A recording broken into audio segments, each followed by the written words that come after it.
Aqui um exemplo para a gente poder ver como é que seria essa conversa, né, entre essas aplicações. Então, eu tenho 4 aplicações, P1, P2, P3 e P4. A gente viu que tem aqui, ó, esse amarelinho então é nosso socket.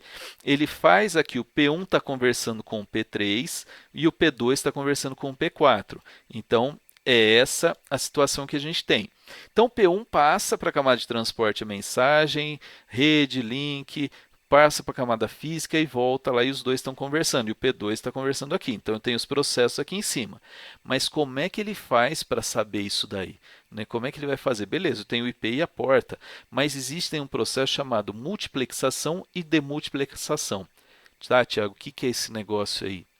A multiplexação é no envio. Então, ele vai fazer o quê? Ele vai colocar no cabeçalho, né, as informações do socket, toda aquela parte que ele está falando para onde é que eu tenho que mandar esse cara. Então, pode ver que aqui, para esse ponto, ele coloca as informações que vai gerenciar para falar, é aqui que você tem que entregar, e esse daqui está colocando informações para informar onde é que tem que ser entregue aquela informação que foi gerada nesse servidor do meio. Beleza, e a história da demultiplexação? Multiplexar, então, vou pegar ali e colocar vários sockets, tudo para colocar um cabeçalho da camada de transporte. Demultiplexar seria o contrário. Eu vou pegar, eu vou receber isso daí, vou olhar o cabeçalho, né, do que eu recebi e ver para qual socket que eu tenho que entregar. É bem isso que ele vai acabar fazendo, a multiplexação e demultiplexação. Se a gente pensar num exemplo melhor, seria algo assim, né? A multiplexação seria reunir as partes dos dados provenientes de diferentes sockets, encapsulamento de tais dados com informações de cabeçalhos, criação do segmento e envio para a camada de rede. Então, basicamente, multiplexação ocorre no momento em que os dados são enviados para o destino. Basicamente é isso. Eu tenho aqui diversas rodovias que vão convergir num só. Tenho vários sockets, então aqui é um socket, outro socket aqui, outro socket aqui.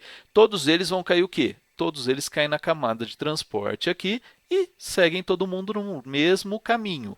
Está numa mesma via ali que vai passar para a camada de rede, internet, até chegar do outro lado. Cheguei do outro lado lá, o que eu vou fazer? Agora eu vou ter que pegar e demultiplexar. Então, o processo de entregar os dados contidos em um segmento ao socket correto. Então, isso daí vai ocorrer no momento em que os dados chegam a um hospedeiro. Basicamente, é aquela ponta lá, a hora que a gente chega. Então, seria algo assim. Eu estou chegando com todos os dados aqui, né, e aí eu vou para onde? Se eu quiser, nesse caso aqui, olhando a placa, se eu quiser ir para Marginal Pinheiros, eu vou para esse lado. Se eu quiser ir para a rodovia Ayrton Senna ou para o aeroporto, eu vou para cá. Né? Então, eu tenho ali caminhos diferentes, basicamente como se fossem sockets. Então, eu tenho portas diferentes ali, caminhos diferentes, cada um para ser entregue uma aplicação diferente. Então, é essa a ideia quando a gente fala de multiplexação e demultiplexação. Então, basicamente, o que a gente vai ter nessa multiplexação e demultiplexação ele exige a porta para eu poder identificar o processo, e essa porta tem que ser exclusiva, né, para poder identificar, e cada segmento tem que ter um campo indicando a porta, né, para aquele segmento vai ser entregue. Então, esses campos de porta de origem e destino, eles variam de 0 a 65.535. E os números entre 0 e 1023 são reservados. Então, basicamente, sobrou o quê? Né? De 1024 para frente. Então, os números das portas do processo cliente são sempre pré-definidos ou então uma camada de transporte pode designar aleatório? Não, ele não é. A camada de transporte designa um número na faixa entre 1024 e 65.535. Tiago, por que eu não posso colocar um valor menor que 1024 aqui? Que é o problema? Porque abaixo desse valor eu tenho portas já pré-definidas para serviços. Por exemplo, serviço de HTTP ou um servidor web é uma porta 80. Né? Então já está definido. Eu quero fazer FTP, envio de arquivo, é a porta 21. SSH, então já foi definido alguns serviços padrões. Então essas portas a gente não pode usar, porque pode ter que naquele host estar usando aquele serviço. Então a gente não pode estar utilizando essas outras portas já definidas. Bom, como é que funciona isso daí, então? Então, o host recebe o datagrama IP. Então, como é que ele funciona? Isso daqui seria o formato desse segmento, né, que a gente está comentando tanto ali, que forma um segmento, algo assim. Ele é basicamente composto, né, de 32 bits aqui. Então, seria a porta de origem, a porta de destino, outros campos de cabeçalho e os dados da aplicação em si. Então, ele recebe esse datagrama IP. E aí, cada datagrama, então, como eu disse, tem o IP de origem e o IP de destino, né, que é esse ponto ali. Além disso, né, a gente tem, então, vai carregar um segmento da camada de transporte. Esse segmento da camada de transporte que eu acabei de falar, que ele vai ter essa origem e o destino. Então, ele tem essa porta, né, o número da porta, da onde ele saiu e para onde ele está chegando. Então, o host usa esse endereço IP e esse número de porta para direcionar o segmento para aquele socket correto. Então, é assim que ele vai conseguir identificar para qual aplicação que está sendo enviado esses dados. Então, a gente tem dois tipos, né, de multiplexação e demultiplexação. Um deles é não orientado à conexão, que é usado no UDP. Então, os sockets são identificados somente pelo endereço IP de destino e a porta de destino. E o outro já é utilizado uma conexão orientada, né? Então, é o TCP. O que ele vai fazer? Os sockets são identificados por IP de destino, porta de destino, endereço IP de origem e a porta de origem. Então, a gente vê que para o DP eu tenho só 2 campos, para TCP eu tenho 4 campos ali para identificar as coisas.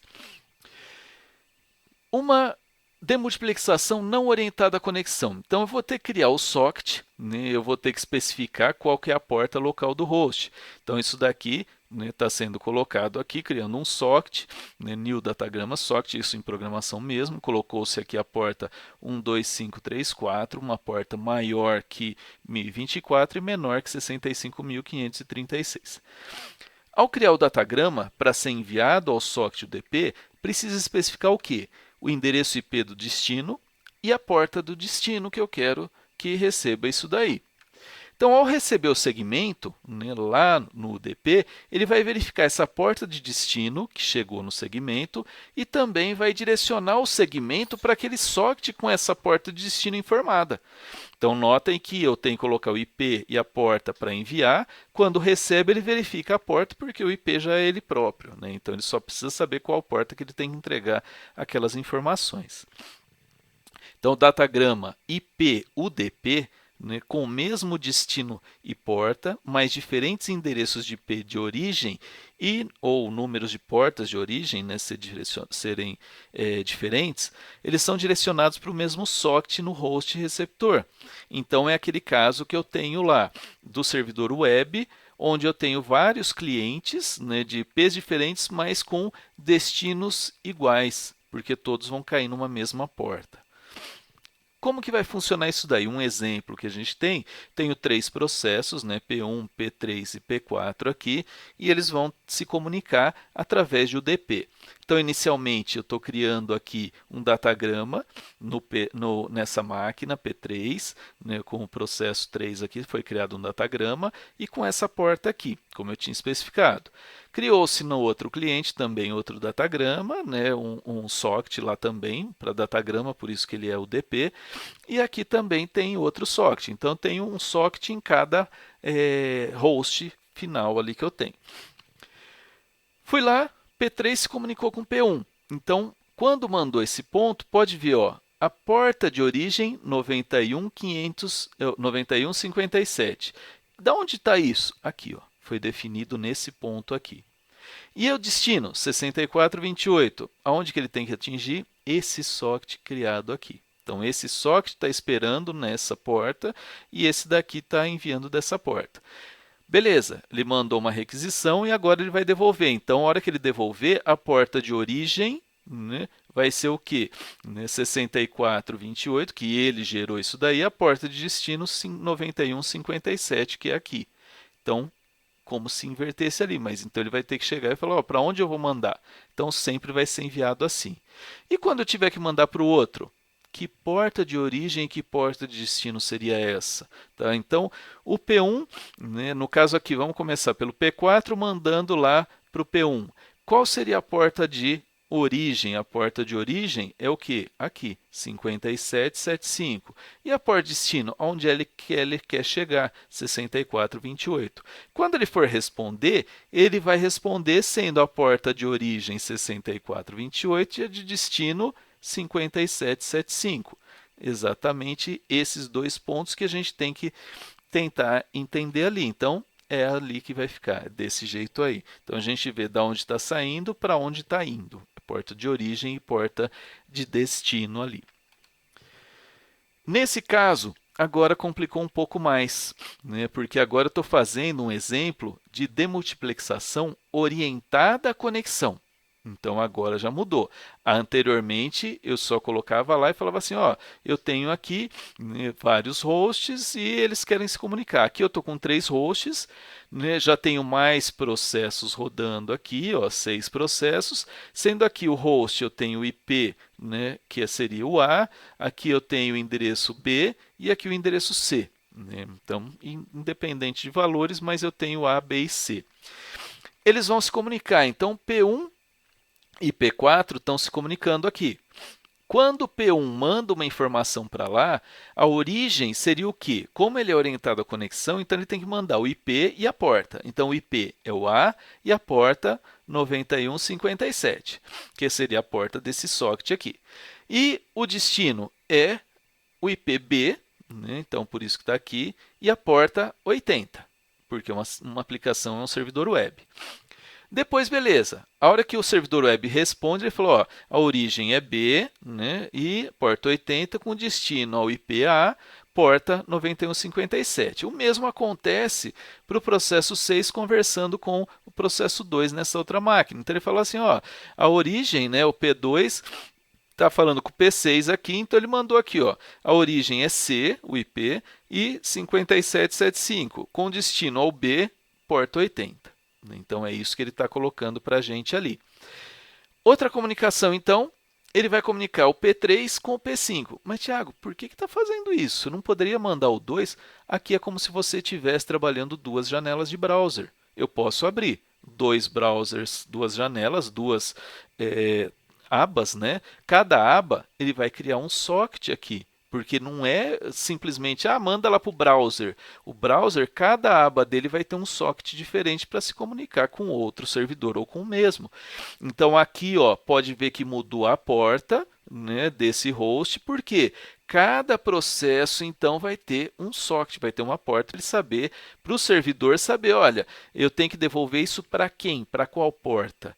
Então, não adianta eu só saber que é lá para o host C, para aquele IP C, e qual porta que é. Então, é isso que ele vai acabar fazendo ali. Notem que todos eles, o destino, né, da porta aqui, a porta destino, ó, é sempre a 80 naquele mesmo host. Então, tem o mesmo host com a mesma porta vindo de vários outros casos. Então, ele muda aí. É só isso que vai mudar. No caso do DP para o TCP, visualmente a gente vai precisar saber o IP.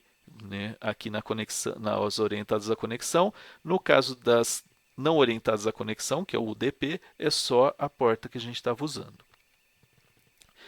Bom, concluindo isso daí, então, essa camada de transporte ela está posicionada, né, entre a camada de aplicação e a de rede. E é uma peça central nessa arquitetura de rede em camadas. Então, fornece comunicação lógica entre esses processos de aplicação que rodam em hospedeiros diferentes. Se fosse no mesmo hospedeiro, a comunicação era feita via sistema operacional. Como são diferentes, ele utiliza a rede, então ele vai precisar fazer essa comunicação lógica aí. Camada de rede fornece comunicação lógica entre sistemas finais, né, e a de transporte entre as aplicações, né, que a gente vai ter ali comunicando as aplicações finais. Protocolos da camada de transporte são implementados em sistemas finais usando TCP ou UDP, né, é isso que ele vai estar fazendo. Multiplexação, então, é aquilo que a gente tinha conversado da origem, reúne dados de diferentes sockets, encapsula isso daí, coloca os cabeçalhos e manda para a camada de rede. Demultiplexação já é no destino, então quando chega os dados lá, ele abre o segmento e vê para que socket que ele tem que entregar aquilo. Socket UDP, porta de destino e IP de destino. Socket TCP, porta de origem, IP de origem, port destino, IP de destino. Dá uma olhadinha então, pessoal, nas seções 3.1 e 3.2 do Kurose, que é isso que a gente falou nesse vídeo aí.